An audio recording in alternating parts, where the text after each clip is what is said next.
Hello, Kurt Jackson, the Safe Money Man here for today's episode of Fact or Crap.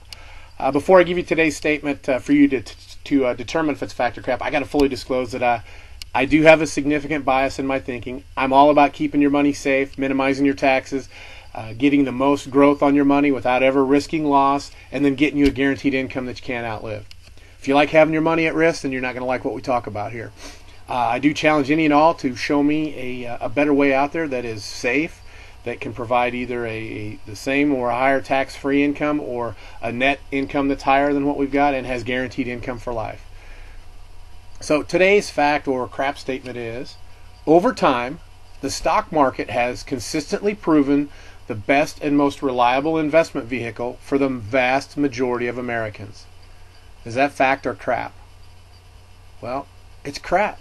You know what? According to a 2011 Dalbar study that looked at real investor returns from the beginning of 1981 through the end of 2010, that's a 30-year period, okay? It showed that even though the S&P 500 had returned an average 9.14% over that 30-year period, actual people, real people, earned just 3.83% in the market. And that was before fees. In real life, see, people get in and out of their investments. In fact, the average holding period for an investment in this study was just 3.27 years over that whole 30-year span. Folks, we are phenomenal at buying high and selling low. Come on, you know what I'm talking about here. So, you have your money in the market the past 30 years, and we assume, according to this survey, you earned 3.83% before fees. So, you had your money 100% at risk in the market, and you earned a gross return of 3.83%.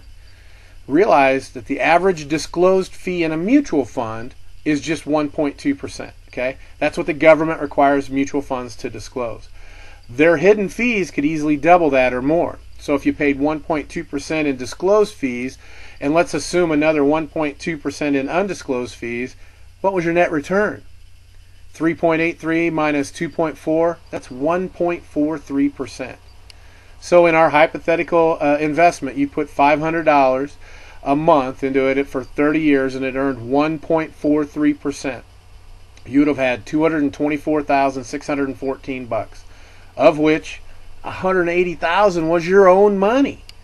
Is it any surprise that the average amount someone that is 65 today they have in their 401k account is only about $149,000?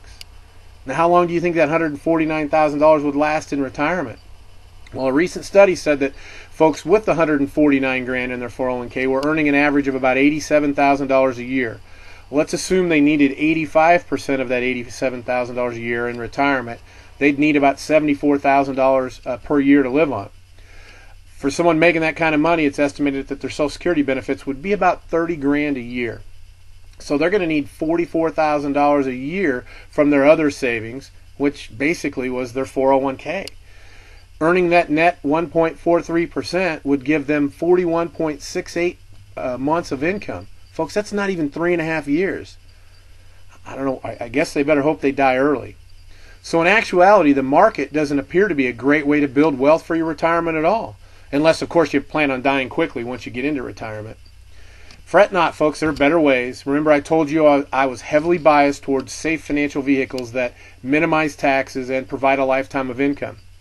Well, you know, actually, when you backtest these vehicles the last 30 years, the actual returns were around 8%, and that was after fees. The fees over 30 years are closer to 2% in this vehicle.